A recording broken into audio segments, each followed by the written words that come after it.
बातमीचे प्रायोजक आहेत हॉटेल रोहित।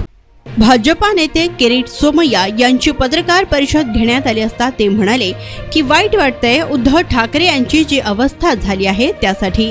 उद्धव ठाकरे यांचा फायनान्स पार्टनर यांनी साथ सोडली आहे। गेली अनेक वर्ष भ्रष्टाचाराचे टेररिझम सुरू होते, हे वातावरण आज आम्ही संपवलंय।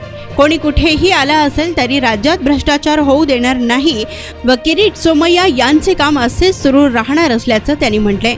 विविध पक्षातले 2 डझन नेते ज्यांच्यावर मी आरोप केले त्यांच्या सर्वांची चौकशी सुरू आहे।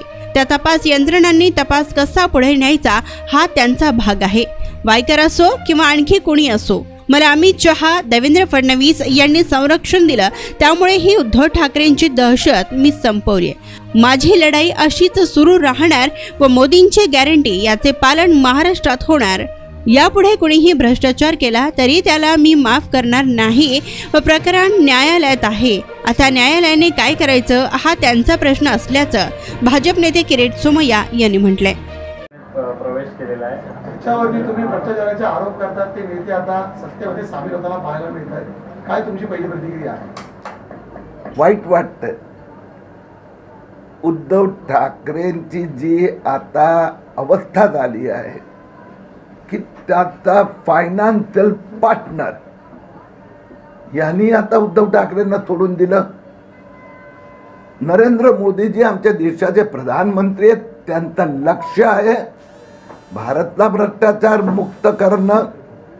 तसंच महाराष्ट्रात उद्धव ठाकरे सेना, लुटारू सेना, जे दहशतीचं वातावरण होतं गेली अनेक वर्ष, एक भ्रष्टाचाराचं टेररिझम सुरू केलं होतं, उभं केलं होतं, ते वातावरण आज आम्ही संपवलं आहे, त्याबद्दल समाधान आहे। भ्रष्टाचार मुक्त भारत झालेला आहे आणि यापुढे भ्रष्टाचार मुक्त महाराष्ट्राची लढाई सुरू झालेली आहे। यापुढे कोणी कुठल्याही पक्षातून कोणी कुठेही आला असेल महाराष्ट्रात भ्रष्टाचार होऊ देणार नाही। किरीट सोमय्याची भ्रष्टाचार मुक्त महाराष्ट्र करण्याची लढाई आणखीन जोमाने सुरू राहणार। नक्कीच, पण काल तुमच्यावर आरोपांचा विषय वायकरांना विचारला गेला, त्यावर सोमय्यांचा विषय आता का काढता असं उत्तर मुख्यमंत्री शिंदेने दिलंय, काय सांगा? मुद्दा असा आहे की जे मी आतापर्यंत 39 भ्रष्टाचाराचे किस्से उघडकीस आणले, 2 डझन नेते विभिन्न पक्षातले, आणि त्या सगळ्यांवर कारवाई सुरू आहे। किरीट सोमय्याचं काम आहे ज्युडिशियरी ऑथॉरिटी पर्यंत ते घेऊन जायचं। पुढचं काम आता महाराष्ट्राचा मंत्रालय आहेत, एकनाथ शिंदे आहेत, देवेंद्र फडणवीस आहेत, त्यांचं आहे, आणि देशाचं कणखर नेतृत्व नरेंद्र मोदीजी। म्हणून त्या तपास यंत्रणांनी पुढे काय कसं ते तपास पुढे घेऊन जायचं, लॉजिकल एंड पर्यंत घेऊन जायचं, हे त्यांचं कर्तव्य आहे।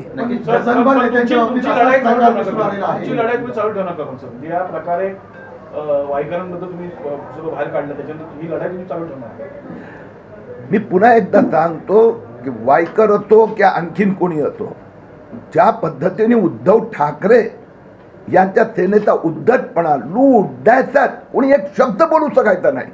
मला अभिमान आहे की मला देवेंद्र फडणवीस जी असो, अमित शहा असो, नरेंद्र मोदीजी यांनी जो पाठिंबा दिला, जे संरक्षण दिलं, त्यामुळे उद्धव ठाकरेच्या लुटारू सेनेची दहशत मुंबईची संपवली।